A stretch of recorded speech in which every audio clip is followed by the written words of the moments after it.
سبيل الدموع سبيل مريح تنهدى يا صاحي كي تستريح وبث الدعاء الخفي الصريح يسعك الفضاء الرحيب الفسيح سبيل الدموع الحمد لله وكفى والصلاة والسلام على رسول المصطفى أما بعد السلام عليكم ورحمة الله وبركاته. As we carry on in our series Muslim Minorities, Muslims in Non-Muslim Lands, a legal study with its applications, we have over the last few episodes made our way through the sort of historical context of Muslims through the ages, from minority to majority to minorities.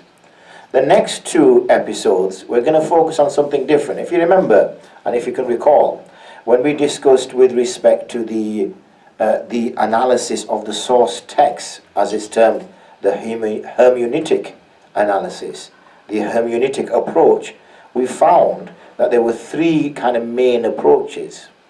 We had liberalism, modernism on one side. Well, modernism and in its current form is liberalism. And we had literalism on the other side, and through the middle we had traditional. And we also found that these three were linked to each other with respect to the manner in which the community then engaged with the other. Either there was complete isolation, or there was complete assimilation, or there was integration. And we found that the liberalist attitude brought about, the liberalist attitude brought about assimilation, and the literalist attitude brought about isolation. And we found that the sort of integrationist approach was within the traditional understanding of the text. So what I hope to do in the first part is just set the scene, and the following on episode after this we'll be able to talk about the three things in particular. So we can see what we've seen so far. Irrespective of the social setting of the Muslim, we find that the majority of Muslims want to engage in some level of Islamic law. And I've already defined law being a moral code, especially if you've watched and viewed our other series that ran on the Ubundi perspective, the British Ubundi perspective towards certain sort of understandings, whether it was isolation, integration. We've discussed the law in detail, and we will touch upon it again as we progress through this series. And we found that Muslims generally want to engage with Islamic law in some way, in some form. Whether that was, and that was in combination with British law. Some obviously more, some less. The one area which particularly Muslims, majority of Muslims, is eating halal food. You find irrespective of their setting, they want to consume halal food. So what we're trying to make individuals aware is this identity that a Muslim possesses stays with them irrespective of the condition they find themselves in. Now, we understand, as we've already discussed and as most of you will be aware, that the majority or the situation or most of the masail, shall we say, that have been, most of the answers to queries and questions have been based on a majority setting. Hasn't been involved on a minority setting. That's one point. The second point is that laws are derived, and they're derived from the source text. So depending on how you approach the source text, you can read into or read between the lines of those source texts. There can be one extreme, which is reading nothing at all between the lines and taking it absolutely literally, not necessarily taking into consideration the change of language and usage and the various issues which come with it. And the other is reading into it reading through a particular paradigm, particular prism. So what we want to turn to now is discuss this hermeneutical approach, this interpretation of the text. And what we will do first is to look at discourse analysis first from an academic perspective, and then go and discuss those three groups. But today, as for today's episode, we're going to particularly focus on the discourse analysis and how that leads one on to trying to understand where traditional interpretations fit in. Now, we can clearly see, anybody who's done any work on language will know that what the individual is trying to say is very important. What the message that the person is trying to convey. So we see, for example, we have an understanding of discourse analysis, which is that linguistic forms independent of the purposes or functions which those forms are designed to serve in human affairs. So what we're looking at in discourse analysis is the use of language. So what we've got to do, as I've mentioned, is take the literal meaning of the word into consideration, but also the purpose and intention behind that word. You know, you better not do that again, or I'd like to see you do that again. That was probably the better example. I'd like to see you do that again. Now, clearly, by the tone of my voice, I'm not actually suggesting to this person that I would like them to repeat what they just did earlier, because I clearly said I'd like to see. But so the literal words would give a completely different meaning to the purpose that I've uttered those words. So this is understood in all texts. So what we need to do is, when understanding text, is knowing the context. And these two words kind of go hand in hand, text and context. So, and there are many terms, and it's a whole science, is hermeneutics or discourse analysis. You know, you can look at things, for example, reference, presupposition, implicature, and inference, which a person needs to take into consideration when trying to assess and understand what the speaker or the writer is trying to say. So we don't get too bogged down on the literal meaning of words and lose the actual sort of purpose and intention behind them.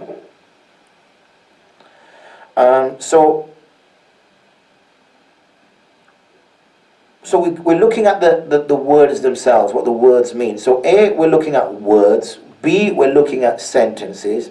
And C, we're looking at how those sentences fit in. So there has to be coherence. There has to be coherence, and there has to be cohesion throughout the text. And it must be somewhat holistic as well.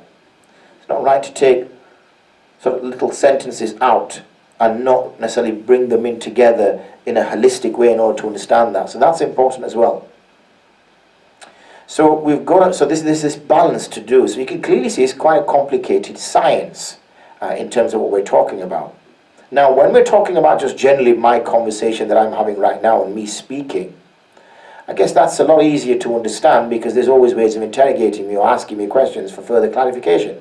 So when I've said something or I've made a statement, one can follow up and say, well, what did you mean by that? Or what does that mean? How can we understand this? And I can explain what it is that I'm referring to. Not knowing the intention behind what's being said, or in a way, not guessing, but determining the purpose of what's being said, can be tricky, especially when we're talking about sacred texts, in the case of the Muslims, as in the Quran and the Hadith. Because the Quran itself, obviously, is the word of Allah. So in a way, we're interpreting for Allah. The Hadith are the sayings of Prophet Muhammad sallallahu alaihi wasallam. So again, we're interpreting for Prophet Muhammad sallallahu alaihi wasallam. So these are areas which one must tread very carefully.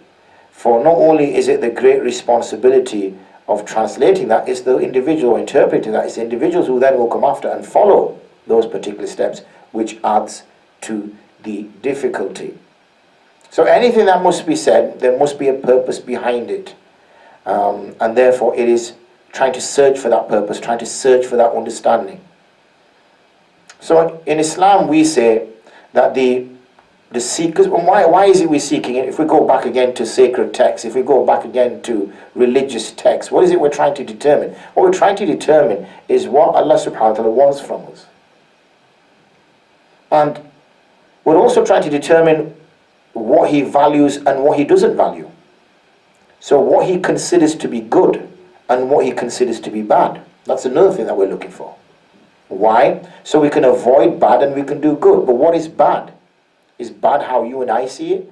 Or is bad how Allah subhanahu wa ta'ala Himself states what bad is? And it's kind of exploring those areas and trying to get an understanding. But that is coming through the source text, which have to be analyzed. So therefore, human beings have rational knowledge, they have empirical observation They're two means by which they can try to understand the world around them. And with that, they can gain a better understanding through the creation of Allah to understand Allah better. But that would not determine what would please Allah and what would not please Allah. There's no way of gaining that just by me sitting here and reasoning. I might think, okay, stealing is wrong, and therefore I shouldn't steal because I'm taking property which belongs to somebody else. Hitting somebody is wrong because I'm causing somebody pain, and causing somebody pain must be wrong. Now I might think I've reached that through reason, but what I fail to realize, the experiences that I've had through life have led me to that. My upbringing, my teachers, everybody that I've been involved with through life, I've realized that these things aren't good and these things are good, and I've become to know that. So where did that come from? Because you know, if you were to carry out a social experiment and gather some young people together before they could even speak, walk and talk, place them in some environment, and then you would see them, I guess more of our animalistic behaviors would come through. We would be more sort of survival of the fittest, looking out for ourselves, being more aggressive, because we do see that. In fact, if you look at young children, you'll see that. You'll see those kind of qualities until they're educated by teachers, until they're educated by their parents, or morally taught things about what to do and what not to do. So the only way to determine what would please Allah and what would not please Allah subhanahu wa ta'ala is from where He Himself has spoken. So we're talking about the Quran. And where Allah subhanahu wa ta'ala Himself has not spoken, then we're talking about the words of Hadith. So interpreting these, the hermeneutical approach that we take is absolutely important in order to determine what it is Allah subhanahu wa ta'ala is saying. By approaching the source text with already a mindset, something already in our minds, thinking in a certain way. By doing that, then we're reading into the text our own social baggage. So we're bringing something to the text already. And that's the approach that we're taking. By doing that, we're then interpreting things, deriving things, but seeing things that weren't necessarily there. We've got to be approaching it in a certain way, in a certain method. That's what's key. But likewise, we've got to be taking some level of interpretation. We can't just abandon interpretation altogether, because then we're taking everything on a literal basis. And by taking everything on a literal basis, we know that's not how language works. I just gave you an example. I'd like to see you do that again. That's a fine example. My words taken literally means I would enjoy this person doing what they just did earlier, because I've just said I would like to see them do that again. But the tone of my voice, those who can hear me, maybe see my face, clearly are thinking, hold on, that's not what he wants to see again. That was just a statement made as a threat. Now you do that again and you watch what I do to you. So purposes and intents are important. So what we are sort of coming to some kind of conclusion, or coming to some kind of, just to summarize these last couple of minutes, is we agree that we can't just take a literal attitude towards source text. We're kind of agreeing on that. We do need some level of interpretation, because it just wouldn't make sense. There is the fear though. There is a huge fear that this interpretation may lead us into reading into what Allah subhanahu wa ta'ala is saying. That's a genuine fear. Or read into what the Prophet sallallahu alaihi wasallam is saying and actually interpret it in the wrong way altogether. Now, somebody can't read my signs, or maybe I speak in a different tone. I say, I'd like to see you do that again. And somebody misreads that, they might think, oh, he'd like to see you do that again, so go do it again. So there are certain ways that we have that could lead other people who may not know us, or maybe the tone that we use, and they may fall foul of making error. So we agree that there's going to be some level of interpretation. But how is that interpretation carried out? Who carries out that interpretation? How do we avoid our own personal baggage reading into what we're reading? That's the key point, and we'll discuss that as we go along. So as we've seen, and my research has shown, that we've found throughout the sort of main areas, the methodologies that we found that scholars have used fit into these three kind of main areas. Okay, we've got the literal approach, we've got the modern approach, which the modern approach is the current thinking, the current way, which at the moment is very much liberalism, a liberal attitude. So I'll replace modernism with the word liberal. A liberal or a traditional way. And a traditional way seems to suggest that it's the way things have been done all the time. So that shows no interpretation, and that shows interpreting it in order to fit well within current societies. So that's what we found. So let's move on. Now the literalist is pretty straightforward.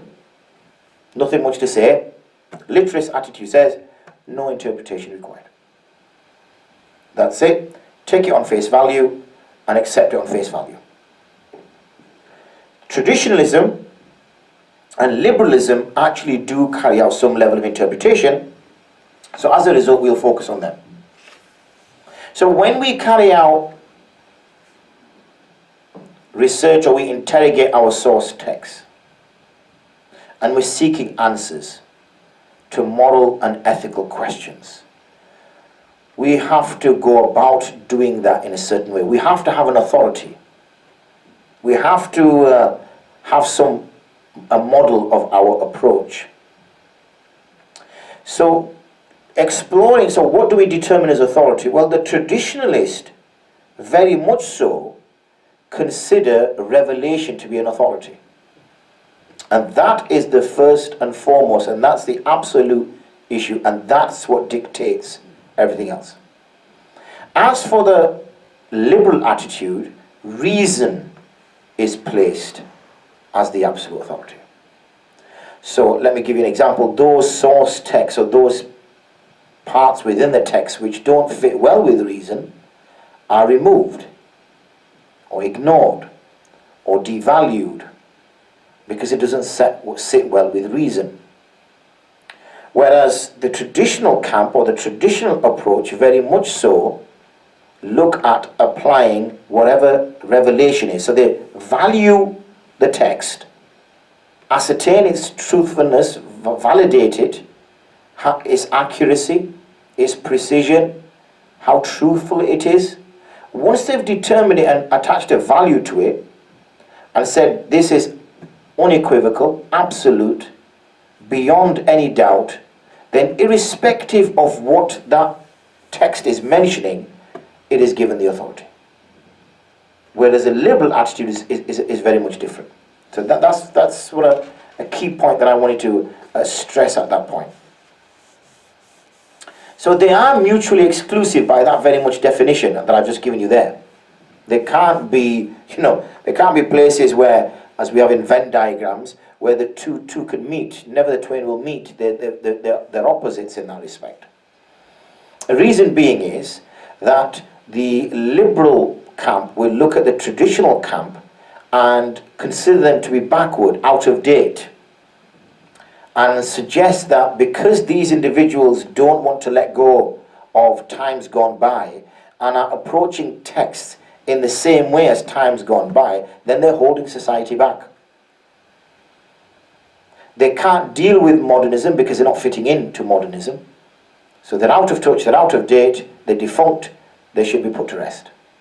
And sometimes the argument is put that the reason why the Muslim world, if I can use that word, is behind in terms of, in comparison to the Western world, is because they have not really coped with the modern world, and as a result they found themselves far, far behind.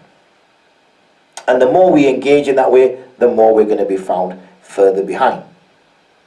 But traditional camp will argue against the sort of liberal camp that, hold on, our approach has been tried and tested. It is more reliable and as a result more predictable, and it doesn't follow the fleeting whims and desires of the people. So you find certain things which were illegal 30, 40 years ago that then become legal, and then they could become illegal again. So depending on how society is, or those individuals who are in charge of society, depending which camp you're in, as to whether society itself is truly dictating where the world is going, or there are powers that be that are suggesting certain direction to the people. Either way, it is the people who, depending on their state of mind, depending on their attitude, will decide. So we had, for example, a time apartheid in South Africa, which was considered okay at that particular time by the South Africans, and now it's not. Similarly, in Germany, we had Nazism, where the German people were more than happy to live under that regime and felt it was fine, and now suddenly it was a bad thing. So what I'm saying is, depending on how people are, depending on how people's attitudes and views are, you see this change occurring in the legal and sort of public sphere because of that. Whereas the traditionalist, the method is the same. Now, one key point that needs to be mentioned, which will have an absolute massive impact on any positive law or anything that comes out, is that the traditional view is always about this view of a day of reckoning, a day where people will be taken to account. Now, the liberal view also has this day of reckoning. They also believe in this day of reckoning, but it's how they formulate these positive laws in order to answer that. We have the moral philosopher Alistair MacIntyre, who wrote in great detail regarding tradition. And he explained that a tradition, and I'll quote him, is an argument extended through time in which certain fundamental agreements are defined and redefined in terms of two kinds of conflict. Those with critics and enemies external to the tradition who reject all or at least part of these fundamental agreements, and those internal interpretive debates through which meaning and rationale of the fundamental agreements come to be expressed and by whose progress a tradition is constituted. So you're seeing that this definition which is given is quite broad, and it can sort of fit in. And we're talking about a model, and the view that's given is that the sort of the modern liberal view is inherently neutral, that it's not tainted by any view. In fact, it's the more scientific and more sound view because it's not biased in any way. I remember having this discussion with one of the professors at the university when I said, when I was doing my research on Islam, and he says, well, you know, as a Muslim, as a practitioner, how do you avoid being biased towards what you're writing? And try to be fair and not say good things about Islam because you have to be a Muslim. So I said, I'll answer that with a question. And I posed to him, I said, well, how do you as a non-Muslim, when you write about Islam, make sure that you're not biased against the religion? And he went quiet. And he said, you know what, I've never looked at it from that way. Why? Because liberalists have the view that theirs is inherently neutral, they are fair, everybody else is biased, and they're looking at this with a fair, open eyes. Why? Because they're using reason as they see. But what's happened is that liberalism, or the liberal model itself, has become a tradition. It has its own authoritative texts, and it disputes over their interpretation. So in essence, it's no more or no less than the continued sustenance of the liberal social and political order. It is no different than any other tradition. It is a tradition. So for it to be then able to say that Islam needs to be interpreted through liberal values or through a liberal understanding is incorrect, because they're two separate traditions.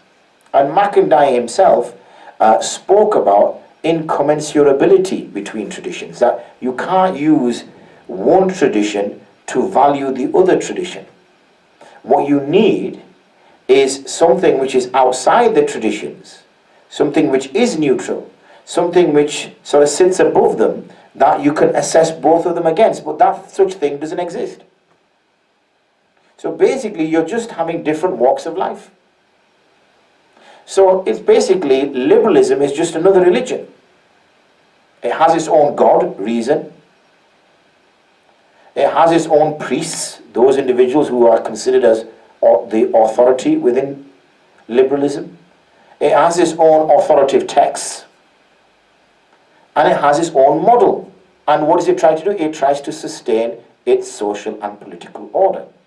But the impression it gives is that it is fair, that it is inherently neutral, and that it can be used as a means to determine the truthfulness of other traditions.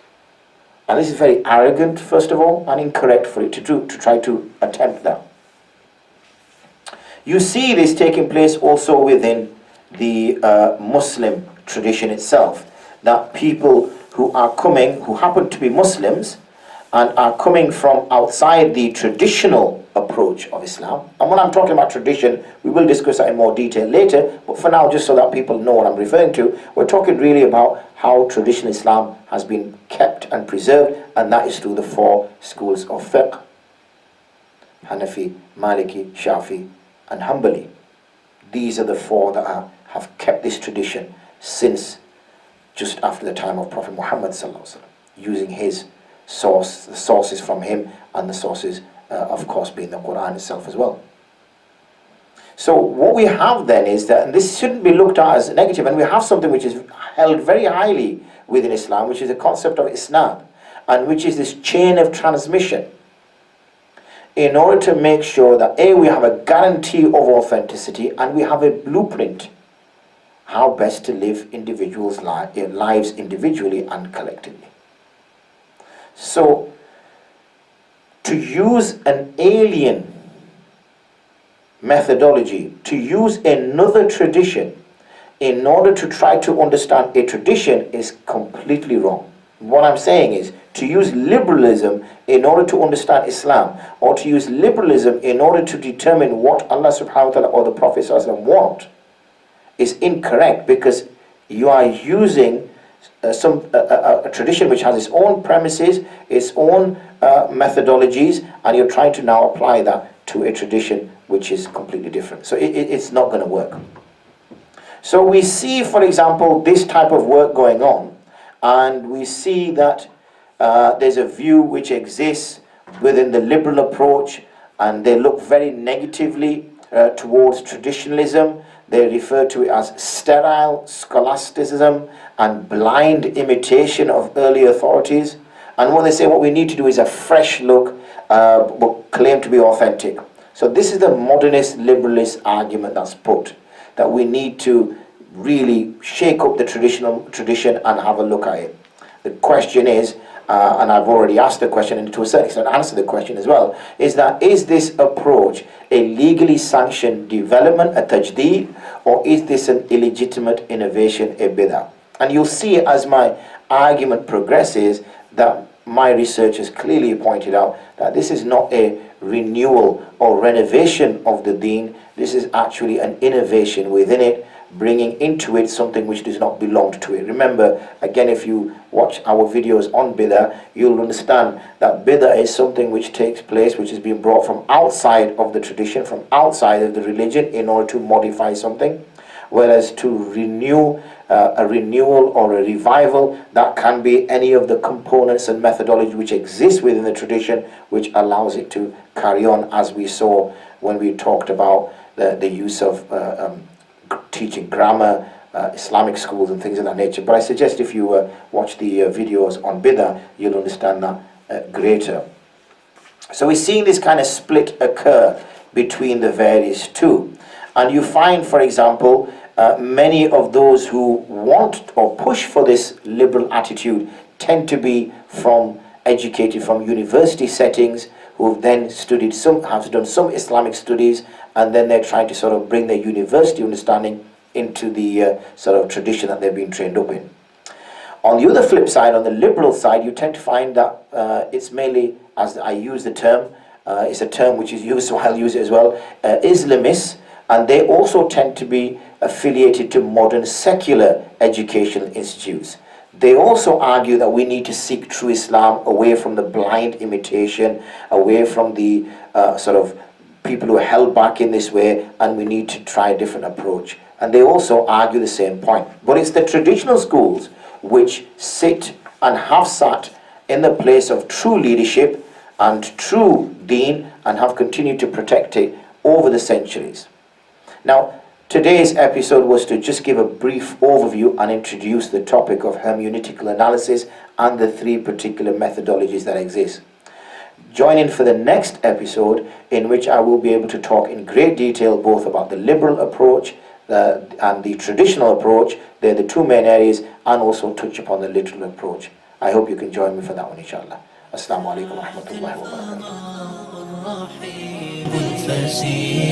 سبيل الدموع سبيل مريح، تنهدى يا صاحي كي تستريح، وبث الدعاء الخفي الصريح يسعك الفضل